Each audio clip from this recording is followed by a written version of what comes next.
안녕하십니까.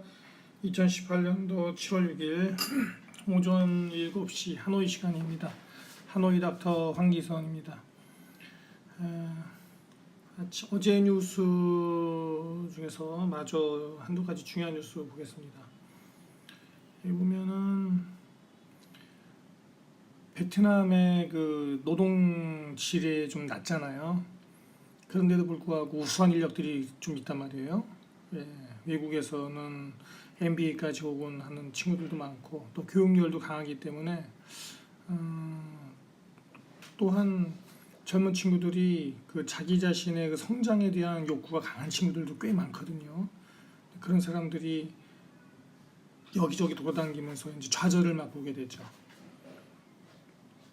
별로 이렇게 대접을 못 받고 성장의 기회를 자기 성장의 기회를 제공받지 못하고 미래가 없다고 보기 때문에 결국은 미래가 없다고 보는 것이 가장 문제인데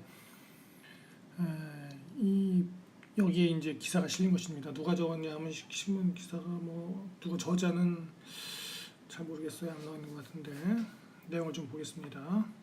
이 내용의 기사는 뭐냐면 어떻게 하면은 그 탤런트 우수한 인재를 확보할 수 있겠는가. 저 같은 경우에도 사실은 그 우수한 인재 확보가 가장 중요하죠. 제가 하는 모든 일에 있어서 하여간에 누군가 저를 돕는 인재가 필요하거든요. 이 쉽지가 않습니다. 만족할 만한 인재를 찾기가 매우 힘들죠. 그것에 대해서 살짝 보겠습니다. 네. 베트남 경기가 활성화되는 그거는 의문의 여지가 없어요. 무조건 잘하고 있죠.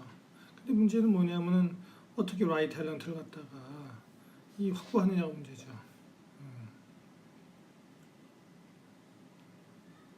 이거는 그레이티스트 챌린지입니다. 가장 어려운 점이에요. 네. 왜냐하면은 물론 여기는 아직은 그 월급이 낮지만은 그러나 좀 비싼 좀 좋은 애들 쓰려면 좀 비싸거든요. 예를 들어서 여기서 현재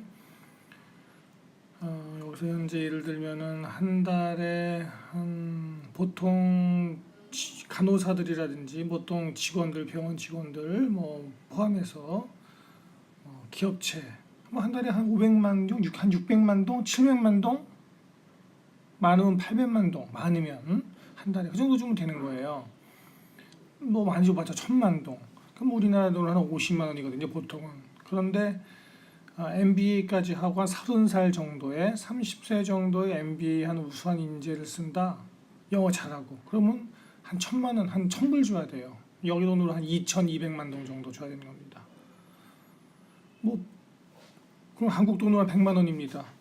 그거는 한국에서 보기에는 너무 싸네. 그래? 그렇게 고민이야. 계산할지 모르지만은 여기서는 또 지내다 보면은 다르죠. 1000불하면은 딴 직원보다 2배 이상 높거든요. 그 얘기하는 겁니다. 그래서 과연 그 정도 돈을 줘야 되는데 또는 그보다 더 줘야 되는데 심지어는 뭐 우수한 직원들에게는 베트남도 좋은 직장에서는요 한 달에 거의 700만 원, 800만 원 이렇게 월급 주는 데도 많습니다. 얕볼 게 아니죠 여기도. 그럼 월급만으로 해결이 되겠는가? 사실 여기 저도 느끼고 있고 여기 신문 기사에서도 지적하고 있는 것은 월급만으로 안 된다.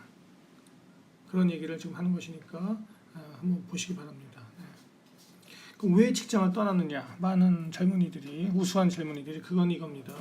57%에서는 그 low transparency입니다. 네. 무슨 얘기냐면은 어떤 의사 결정 과정에 있어서 투명성이 없는 거죠. 상사들이 또는 오너들이 맘대로 해버리는 겁니다. 논의도 안 하고 담당자와 논의도 제대로 안 하고 또는 담당자 의견을 논의를 하더라도 무시하고 맘대로 해버리는 거. 베트남이 그게 심하거든요. 손바닥 뒤집듯이 맘대로 변덕을 부리는 게 여기가 심해요. 왜냐하면 개인 기업이 많고 가족 기업이 많다 보니까 그래서 그런 겁니다. 시스템이 좀 부족해서 베트남의 전반적인 문제는 시스템의 부재거든요. 그래서 그것 때문에 다 떠나는 거예요. 거꾸로 얘기하면은 그런 의사 결정 과정에 있어서의 좀 투명성을 가지고 또 그것에 대한 고난을 충분히 책임에 따르는 고난을 주는 시스템을 갖추면은 우수한 인재들이 남는다는 뜻이죠. 네.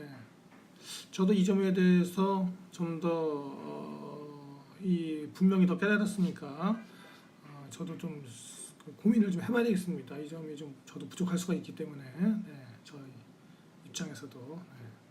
또 하나는 뭐냐면은 그 프로페셔널 트레이닝 앤 퍼스널 디벨롭먼트 프로그램이 부족하다는 것이죠. 이게 두 번째 이유입니다. 이건 첫 번째, 이건 두 번째. 무슨 뜻이냐면은 자기를 개발할 수 있는 프로그램이 없고 그냥 소진당한다는 느낌이 갖는다는 거죠. 회사나 어떤 기업이나 어떤 일하는 이 직장에서 그 사람의 젊은이의 능력을 쭉쭉쭉쭉쭉 빨대 꽂아놓고 뽑아가기만 하지 거꾸로 그 능력을 소진하는 것만큼 채워주지 않는다는 것이죠. 채워줄 기회를 줘야 되거든요. 왜냐면 그러면 이 젊은이는 다 빨리고 나면은 자기의 에너지, 능력, 뭐 커리어 다 빨리고 나면은 그 다음에 남는 게 없잖아요. 빈 껍데기만 남지 않습니까?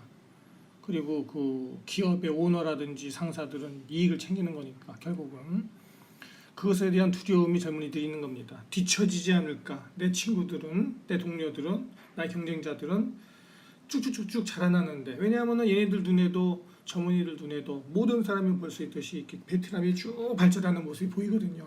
눈에 확연히 보이는데 자기만 발전 못하면은 거꾸로 보면은 뒤처지지 않는가 이렇게 걱정하는 것입니다. 이 굉장히 눈여겨볼 만한 내용입니다. 세 번째 이유는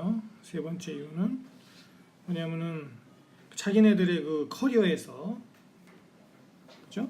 커리어에서 그 뭐 발전이 없다.